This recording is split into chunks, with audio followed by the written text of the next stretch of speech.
এরপরে প্রস্তুত থাকবে মেঘলা নবম শ্রেণী। কবিতা আবৃত্তির জন্য পরবর্তীতে প্রস্তুত থাকবে মেঘলা নবম শ্রেণী। আমরা উপভোগ করছি মনোমুগ্ধকর কবিতা আবৃত্তি। সম্মানিত বিচারক মণ্ডলী রয়েছেন আমাদের মধ্যে, অত্র বিদ্যালয়ের সম্মানিত সিনিয়র স্যার জনাব বাবু উত্তম কুমার সেন। আসসালামু আলাইকুম ওয়া রাহমাতুল্লাহি ওয়া বারাকাতুহু। আমি এখন সুকুমার রায়ের আবৃত্তি করা একটি কবিতা, যেটি লিখেছেন জীবনের হিসাব। বিদ্যে পূজায় বাবু মশাই, চড়ি শখের বুটে, মাঝিরে কন বলতে পারিস সূর্যি কেন ওঠে? চারটা কেন বাড়ে কমে, জোয়ার কেন আসে? বৃদ্ধ মাঝি অবাক হয়ে ফেল ফেলিয়ে হাসে। বাবু বলেন, সারা জনম মরলি রে তুই খাটি, জ্ঞান বিনা তোর জীবনটা যে চারি আনায় মাটি। খানিক বাদে কহেন বাবু, বল তো দেখি বেবে, নদীর দ্বারা কেমনে আসে পাহাড় হতে নেমে?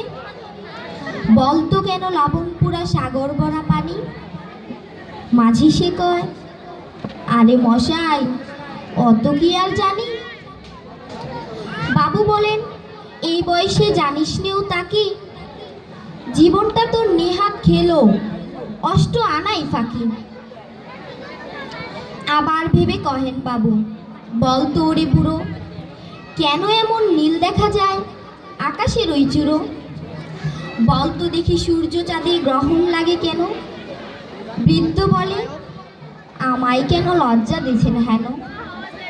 বাবু বলেন, বলবো কি আর, বলবো তোরে কিতা, দেখছি এখন জীবনটা তোর 12 আনাই বৃথা।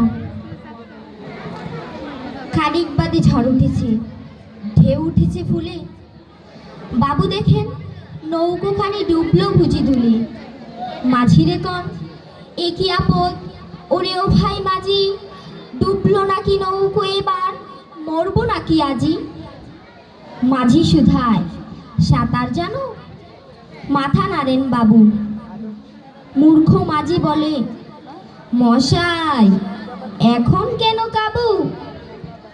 বাঁচলে শেষে আমার কথা, হিসেব করো পিছে, তোমার দেখে জীবনখানা 16 আনাই মিছে। ধন্যবাদ, অত্যন্ত সুন্দর কবিতা।